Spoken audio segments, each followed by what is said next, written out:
कपड़े मर्यादित ही होने चाहिए। हमारे बाप दादों ने तो यही सिखाया, जो मैंने सीखा है वो मैंने बताया कि कपड़े मर्यादित होने चाहिए। पर लोगों को सूट सलवार और साड़ी मर्यादित कपड़े होते हैं, नहीं वो जिसमें ढका हो। अनिरुद्धाचार्य जी सीरियल का हवाला दे रहे हैं। उन्होंने बबीता भाभी के बारे में भी बोला कि जेठालाल बबीता भाभी की तरफ आकर्षित क्यों होता है, ये भी आपने बताया था एक जगह। अगर आप कह रहे हैं ना कपड़े ढके हो तो मेरे को तो हिजाब पहन लेना चाहिए, उस हिसाब से हिजाब पहनने की जरूरत नहीं है। वो तो सबसे ढका हुआ। आपने अच्छे कपड़े पहने। नहीं, महत्वपूर्ण सवाल है। कोई औरत अगर चली जाए, मैं मर्यादित हूँ, लेकिन आपको मेरा बैकग्राउंड नहीं पता। क्या पता मैं रात को पार्टी करती हूँ, क्या पता मैं शराब पीती हूँ, क्या पता मैं घूमती हूँ, घर ले जाती हूँ। हाँ मैं पीती हूँ। बहुत अच्छा। तो मेरे कपड़ों से आप मेरे कैरेक्टर को जज नहीं कर सकते। तो आपने शराबियों से बात करने बिठा दिया मेरे को आज।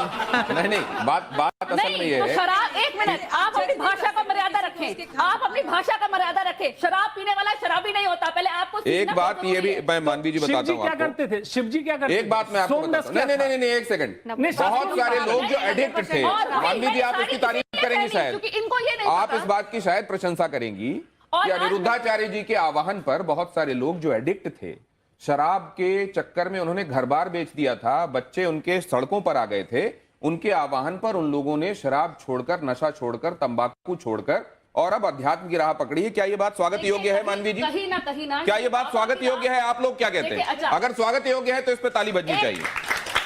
क्या मानवी जी, लेकिन एक बात मैं समझना चाह रहा हूं, क्या समाज को मर्यादित रहने के लिए कहना और ये कहना कि आप ठीक लाइन पर चलें, आप ठीक तरीके से रहें, दूसरों से ठीक व्यवहार करें, क्या ये गलत करते हैं अनिरुद्धाचार्य? देखिए, मैं अब जैसे इन्होंने ये मेरे पे बोला तो मैं भी कुछ बोलना चाहती हूँ, उसका जवाब इनसे लेंगे कि कई बाबाओं के धोखाधड़ी के अंदाज भी है कुछ निराले। कोई धर्म के नाम पे ठगे तो कोई क्रिमिनल चार्जेस में फंसे, कोई रेप में पेरोल पाए तो किसी को अननेचुरल सेक्सी भाए। अब इस पे क्या बोलना चाहेंगे? आप जनता फॉलो करती है आपको, तो भगवान ना करे कुछ और निकल आए तो उस पर आप क्या कहेंगे? जवाब लेते हैं। क्या आडंबर करने वाले लोग भी हैं साधु के वेश में, उनसे सावधान रहना चाहिए? इसलिए कहते हैं पानी पियो छान के और गुरु बनाओ जान के। नहीं, वो तो आप एक सेकंड, ये जो ऑडियंस यहाँ बैठी हुई वो भी कुछ कहना चाह रही है। हाँ, जल्दी से बात कहिए, जल्दी से। गुरुजी राधे राधे। मैं 2016 में, मेरा परिवार, मेरी एक बेटी है, एक लड़का है, तो पूरा परिवार बीमार रहता था। डॉक्टर को इतना पैसा दे दिया, इतना दे दिया, तो मेरा अच्छा मकान है, सब कुछ है। तो मैंने एक गाय का बछड़ा गाय रखी। गाय रखने से अभी तक मैंने 1 रुपया नहीं दिया डॉक्टरों को। 1 रुपया दिया। अभी भी मेरी मिसेज, अभी तक उन्होंने कभी भी चेहरे पे क्रीम नहीं लगाई, कभी भी क्रीम नहीं लगाई। और दूसरी बात, जो कहना क्या चाह रहे हैं, मैं कहना चाहता हूँ, जो भी आप गोबर बताए, गाय का गोबर है ना, उसके उपला बना के छत पे करते हैं। जितने मोहल्ले वाले आते हैं, तो जैसे पूजा होती है तो हमारे घर से लेके जाते हैं, तो अच्छा लगता है मोहल्ले वाले। अभी तक कोई बीमारी नहीं, कुछ नहीं। बहुत अच्छी बात है। ये प्रमाण है, आप प्रमाण मांग रहे थे। ये देखिए आपके भक्त हैं और आपकी बातों को मानते हैं। ये भी तो सुनते। बीमारी क्या थी आपके घर में? क्या बीमारी थी? मिसेज को मैं अंदर खुले बताता हूँ मैं आपको, खुला पेट की बीमारी थी। कभी डॉक्टर के पास, कभी एम्स में दिखाया, मैं कागज दिखा दूंगा सर, मैंने इतना पैसा लगा दिया, मेरा एक प्लॉट चला गया। क्या बीमारी थी? बीमारी अंदर की। अरे बीमारी का नाम बताइए भाई, जब इतनी जगह जा चुके, बीमारी का नाम बताइए। बीमारी बताता हूँ मैं आपको। बीमारी क्या, पेट की बीमारी थी, तो बच्चा नहीं होता था और फैल हो जाता था, कभी कैसे क्या। उसके बाद जब गाय रखी तो भगवान कृपा से बहुत कुछ अच्छा हुआ, बहुत अच्छा लगा। और सबको, पूरा मोहल्ला, मैं कहना चाहिए सबको, सबको एक गाय रखना चाहिए घर में। ये मैं एक बात लाइटर नोट पे आपसे जानना चाहता हूं कि जब कोई आपसे भाव विवल होकर ये कह देता है कि गुरुजी मेरे चरणों में आपका कोटि कोटि प्रणाम। हाँ, तो बिल्कुल हमारा तो सबके चरणों में प्रणाम है ही है। राधे राधे गुरुजी, मेरा सवाल आपसे ये है कि आप महापांच पाप के बारे में बात करते हैं, उसमें से एक पाप ये है, जो इंसान मांस खाता है उसके हाथ से पानी नहीं पीना चाहिए, क्योंकि जो उसके हाथ से पानी पिएगा उसी की वाणी बोलेगा। तो अगर हम लोग किसी रेस्टोरेंट या कैफे में जाते हैं, अगर वो वेटर हम लोग को पानी सर्व कर रहा है, हमें क्या पता वो मांस खाता है कि नहीं। इसीलिए तो हमारे बुजुर्ग कह गए बेटा घर पे ही खाओ, घर के बाहर मत खाओ, सिंपल बात।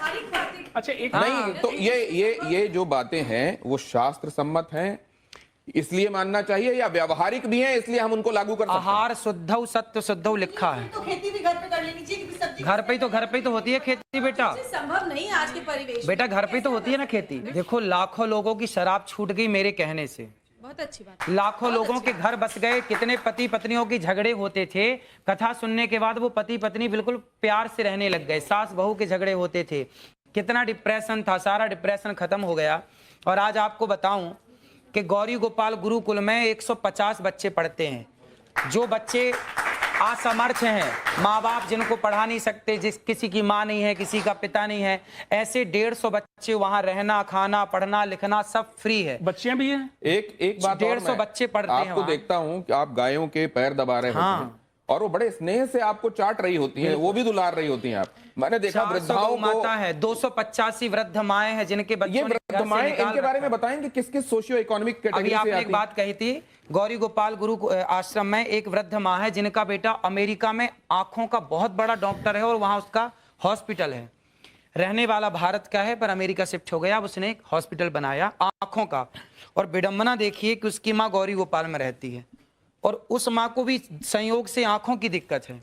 तो अभी मैंने उन माँ का इलाज कराया और अभी उन माँ की आंखें अब ठीक है, थोड़ा मोतियाबिंद हुआ था, कुछ दिक्कत हुई थी, अब ठीक है। आप कई बातों को गानों के माध्यम से लोगों तक पहुंचा देते हैं और कई बार ऐसे गाने जो लोगों के बीच में बड़े प्रचलित और पॉपुलर रहे हैं, वो फिल्मी भी रहे हैं, आप गुनगुना देते हैं।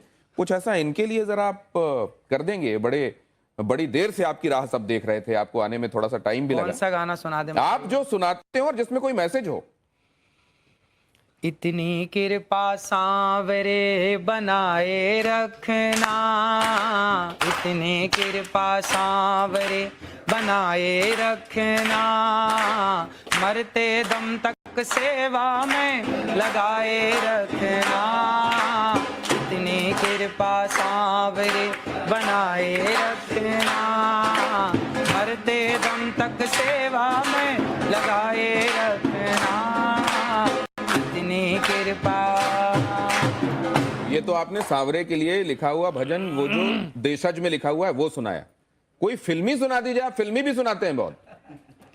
कसम वादे प्यार वफा सब। जब बात हो ट्रेडिंग की तो स्पीड तो चाहिए बॉस, इसलिए ग्रो टर्मिनल, जहां ट्रेडिंग है फास्ट एंड रिलायबल। इसमें सब कुछ एक ही जगह पर मिल जाता है। आइए देखते हैं कैसे। सबसे पहले निफ्टी के चार्ट पर जाएंगे, बट अगर कोई और इंडेक्स ट्रेड करना हो तो चार्ट पर ही स्विच कर लो। ट्रेड करने के लिए जाएंगे ऑप्शन चेन पर, क्विक बास्केट करेंगे ऑन, सेलेक्ट करेंगे स्ट्राइक्स, चेक करेंगे क्वांटिटी और हो गया। फन फैक्ट, सारी एक्टिव पोजीशंस भी यहीं मिल जाएंगी। और अब जाने से पहले करेंगे सबसे ज़रूरी काम, लगाएंगे सेफ एग्जिट, जो आपके लॉस पर लगाएगा लिमिट और प्रोटेक्ट करेगा आपको अनवांटेड लॉसेस से। तो अब ग्रो पर ट्रेड करो वैसे, मन करे जैसे। Investment and securities market are subject. बातें हैं बातों का